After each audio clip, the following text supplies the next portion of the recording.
Welcome to another 6x9 Storyteller episode. Please subscribe and give me a like and share my video if you're enjoying them. No show to a corporate meeting? We'll see about that.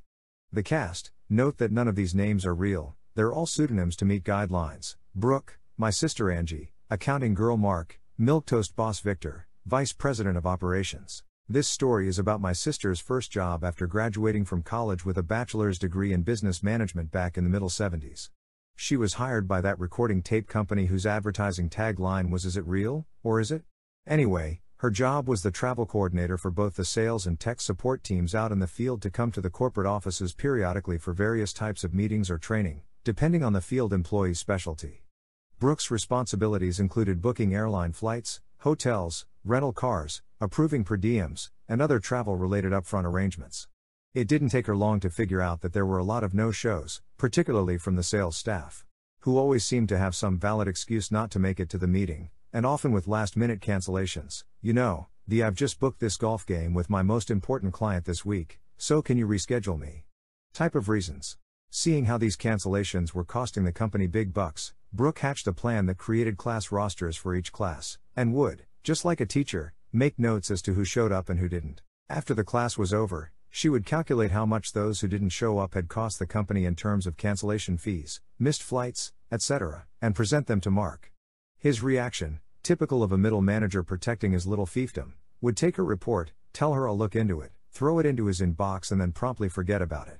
My sister has a tremendous amount of patience, unless you're being stupid, which, in this case, Mark was, as far as she was concerned. Fast forward a couple of months, the reports are still stacked on top of each other in Mark's inbox, and Brooke's getting real frustrated because these field guys are abusing the time and effort she's putting in while attempting to get them in for their required classes. So one day, Brooke's having lunch in the company cafeteria along with a gal from corporate accounting. They get to talking, and Angie mentions that she's noticed the travel department's expenses are really high, percentage-wise, compared to others, and asks if Brooke has any idea why.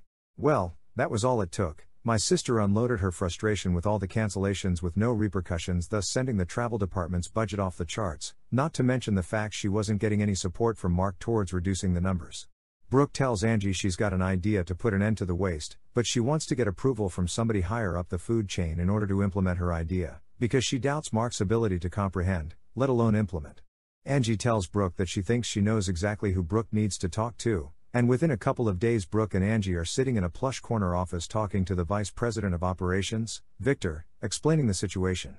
It only took Victor a couple of minutes to make a decision after Brooke described what was going on, plus her idea on how to correct it, and he told Angie that Brooke's idea was brilliant, and that the policy change would become effective on the 1st of month, 10 days later, which he followed up with a memorandum sent to all employees shortly after their meeting was over.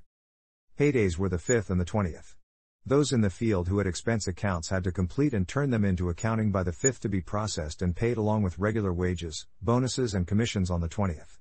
Brooke's policy change idea, with the Victor's blessing, was to charge back against the offender's expense account the costs associated with getting him to his corporate meeting when he didn't show up, airline fares, hotel rooms, rental cars, etc.